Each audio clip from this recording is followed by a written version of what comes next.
Pamphlet కాదండి, తెల్ల కాగితం పైన 370 వల్ల మనందరం ఇబ్బంది పడతాం. 370 కాదు, ఏకంగా సిఏ వల్ల మనందరం ఇబ్బంది పడతామని ఈ రోజు ప్రచారం చేస్తున్నాం. అమ్మా, వేదికమైన తెలుగుదేశం, జనసేన, భారతీయ జనతా పార్టీ నాయకులు కూడా ఉన్నారు.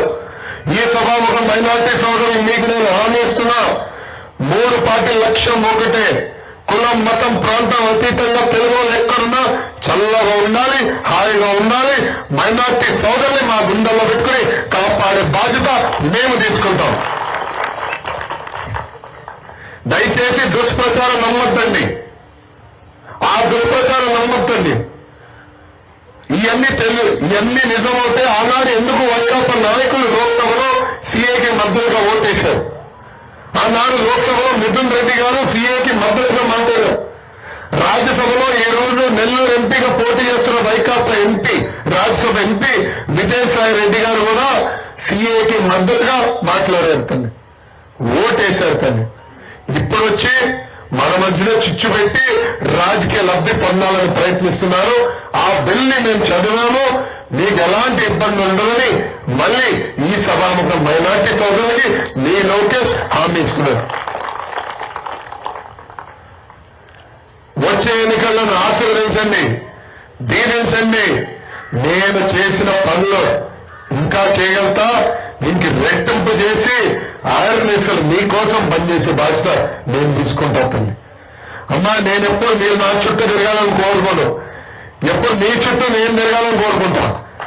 గ్రామంలో ఉన్న మా నాయకులు ఎప్పుడు మీకు అందుబాటులో ఉంటారు. మీ సమస్యలు పరిష్కరించే బాధ్యత మేము తీసుకుంటామని ఈ సభాముఖ హామీ ఇస్తూ, ఇది రచ్చబండ కార్యక్రమం. మీ సమస్యలు కూడా వినేదానికి వచ్చాను, అర్థమే స్పందించడానికి వచ్చాను. ఇప్పుడు ఎవరిని మాట్లాడాలంటే మీరు మీ స్థానంలో నుంచుంటే మామూలు మైక్ ఇస్తారు, నేను చేయిస్తే తమ్ముడు మైక్ ఇస్తాను, అప్పుడు మీరు మీ సమస్య నాకు చెప్పచ్చు. Thank you. ఆగిపోయింది, కత్తి ఆపేశారు. అది మరి కత్తి రాసుకోండి, అది మరి రాసుకొని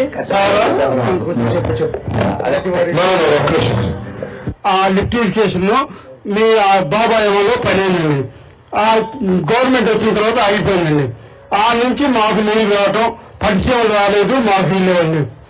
ఆ నుంచి మాకు నీళ్లు రావటం ఏది చిన్నూరు, కొల్లూరు, పెనుమూలి ప్లస్ కొలకొలూరు, కాజీపేట. ఈ లోకంలో మాకు ఆ బాబు గారు ఉన్నప్పుడు లిక్విడేషన్ పెట్టారండి. ఆ లిక్విడేషన్ సగం పూర్తయిందండి.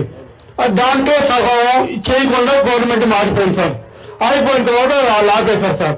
మాకు ఈ లిక్విడేషన్ పెడితే మాకు 3,400 ఎకరాలు కనీసం 4 ఊళ్ళో చినుమూరు నుంచి కొల్లూరు, పెనుమూరు, మంచులు పోయి మన కొలకొలూరు పొలాల్లో పోయి సార్ అదే 5 లెవెల్ చాలు సార్. 3 సార్లు సార్ ఏంటంటే అభిమానం సార్, అభిమానం లోకేష్ మనవరాలు బాధ్యత నేను తీసుకుంటాను. ఏది మాకు 5 లెవెల్ చాలు.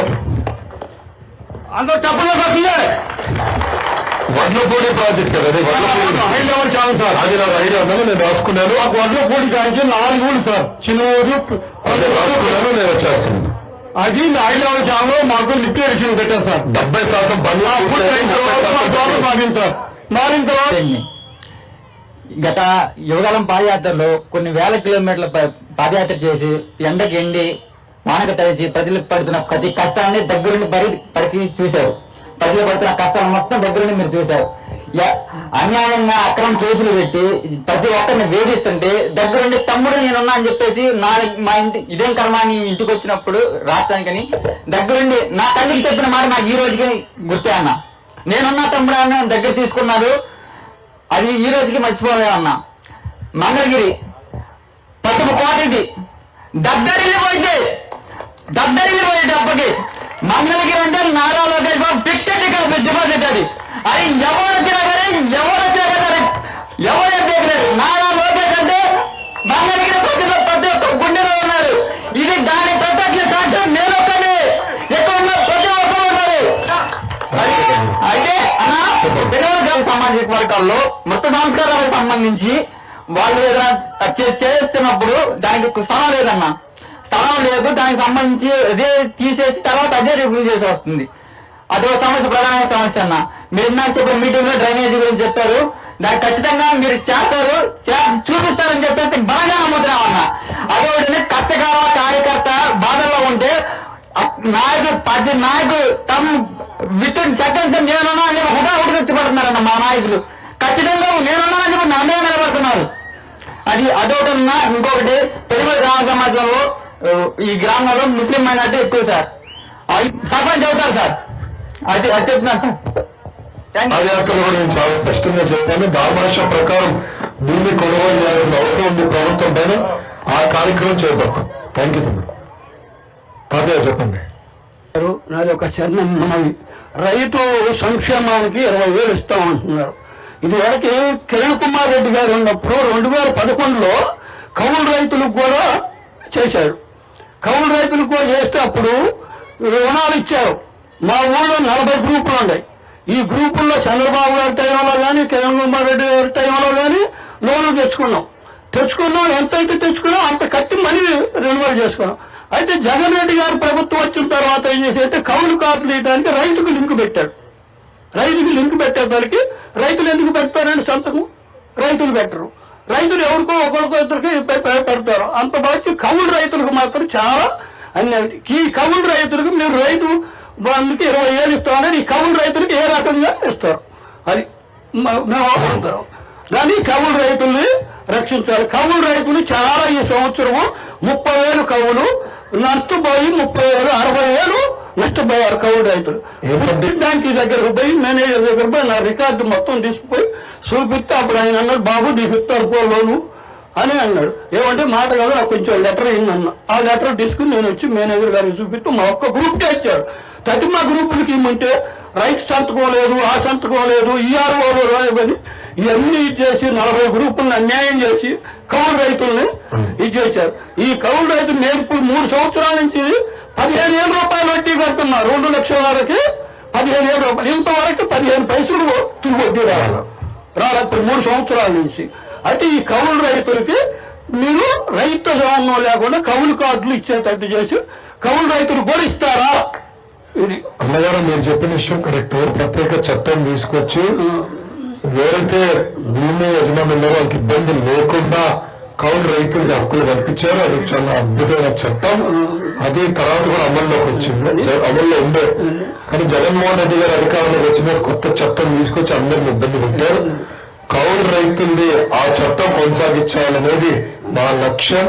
ఈ సంక్షేమ కార్యక్రమాలు నేరుగా ఇన్పుట్ సబ్సిడీగా వెళ్ళి నేరుగా మీకు అందించే బాధ్యత మన ప్రభుత్వం తీసుకుంటుందని ఈ సభకు హామీ ఇస్తున్నాం. ఈ కౌలు రైతులది ఈ సమావేశం సాగియాలి. చాలా అన్యాయం అయిపోయింది. అయితే ఇది వరకు అగ్రికల్చర్ ఆఫీసుకు పోతే సబ్సిడీ మీద ఉప్పులు కానీ స్పేర్లు కానీ మందులు కానీ ఇప్పుడు అవి ఏమీ లేవు. హార్టికల్చర్ లో కూడా మొక్కలు కూడా సబ్సిడీలు ఇచ్చారు. అన్ని ఎత్తుపడేసారు. అంటే బటన్ నొక్కినా అంటారు కదా, బటన్ నొక్కితే పంట వస్తుంది. బటన్ నొక్కితే ఎందుకు అంటే బటన్ నొక్కినా అంటారు. కరెంట్ బిల్లు అన్నారు కదా, నాకు 250 వచ్చారు, మొన్న 700 వచ్చింది. 700 ఫ్యాన్ పీకి రోడ్డు మరి సెలవులు ఆ ప్రాంతాన్ని దగ్గర పీకి రోడ్డు నాకు మండలాలకి 25,000 ఎకరం 25,000 ఎకరం మొన్న వానాకాలం వాడకపోతే ఎండిపోతుంటే ఎవరి దగ్గర కూడా వాళ్ళు మేము ధర్నా చేసి నీళ్లు తెచ్చుకున్నాం. అధికార పార్టీ వాళ్ళ దగ్గర పోతే ఎమ్మెల్యే దగ్గర పోతే పైన ఎవరు మీరు ఏం చేయడానికి వచ్చారని అడిగాడండి. మీరు ఏంటంటే దానికి పరిస్థితి ఏంటి? అప్పుడు మరి తర్వాత మేము ధర్నా చేస్తే ఎవరు కానీ దుగ్గరాల్లో మన నందేరులో చేస్తే అప్పుడు పట్టిసీమ నుంచి తీసుకో. మరి అప్పుడు ఎట్ట వచ్చినాయండి నేను? అప్పుడు ఎట్ట వచ్చినాయి? అది అట్లా కాదయా.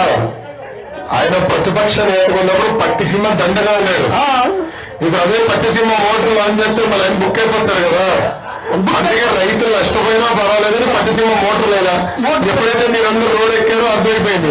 ఇక మీరందరూ ఆయన ఇంటికి వచ్చి ఆయన ఇల్లు తగలబడతారు.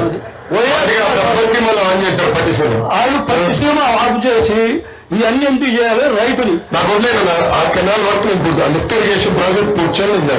దాన్ని లిఫ్ట్ ఇరిగేషన్ మాత్రం